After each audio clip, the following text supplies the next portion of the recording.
Okay sir. హుహు. మరి ozone therapy treatment అనేది ఎలా ఉంటుంది? హ్మ్. ఎంత మేరకు ఉంటుంది? అంటే పెయిన్‌ఫుల్‌గా ఉంటుందా? దాని ప్రాసెస్ ఏంటో కొంచెం అసలు ఓజోన్ అంటే ఏంటి? మనకి అట్మాస్ఫియర్‌లో ఉన్న ఒక చిన్న గ్యాస్.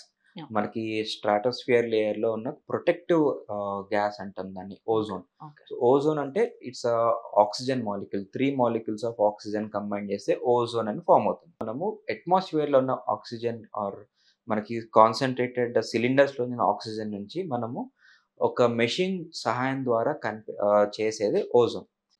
ఈ ఓజోన్ అనేది స్ట్రాటోస్ఫియర్‌లో ఉంటుంది. ఎలా ఉంటుందో మన ఆక్సిజన్ సిలిండర్ నుంచి కూడా ఈ మెకానిజం ద్వారా ఓజోన్ అనేది మనము దాన్ని మళ్ళీ సారీ సీ ఓజోన్‌ని మనం మళ్ళీ క్రియేట్ చేసుకోవచ్చు. ఓకే. సో, ఈ క్రియేట్ అయిన ఓజోన్‌లో చాలా వండర్‌ఫుల్ ప్రాపర్టీస్ ఉంటాయి. ఫస్ట్ ఆఫ్ ఆల్ ఇన్‌ఫ్లమేషన్ తగ్గిస్తుంది. జాయింట్‌లో రీమోడలింగ్ అవుతుంది. జాయింట్‌కి అందిస్తుంది. అండ్ బ్లడ్‌లోకి ఆక్సిజనేషన్ అందిస్తుంది. So, okay. వీటితోటి ఇన్‌ఫ్లమేషన్ తగ్గడం, జాయింట్ పెయిన్స్ తగ్గడం ఇలాగ మల్టిపుల్ బెనిఫిట్స్ ఉంటాయి.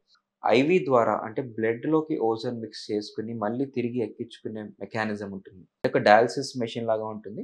ఓకే. ఇందులో ఏం చేస్తామంటే పేషెంట్ యొక్క బ్లడ్‌ని ఒక బాటిల్‌లోకి పంప్ చేసుకొని అందులో ఓజోన్ గ్యాస్‌ని ఫిల్టర్ పెట్టుకొని, ఆ ఫిల్టర్ అయిన తర్వాత వచ్చిన ప్యూరిఫైడ్ బ్లడ్‌ని మళ్ళీ పేషెంట్‌కి తిరిగి ఎక్కించడం.